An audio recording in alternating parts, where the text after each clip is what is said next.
નમસ્કાર, કલમ યુદ્ધ સમાચારની સાથે હું છું આપની સાથે પાયલ બામભણિયા।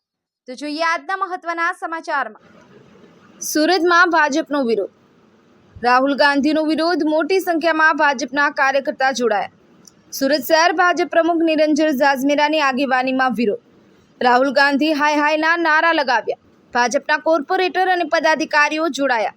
સુરત પોલીસ બંદોબસ્ત ગોઠવાયો। બ્યુરો રિપોર્ટ, કલમ યુદ્ધ સમાચાર, સુરત।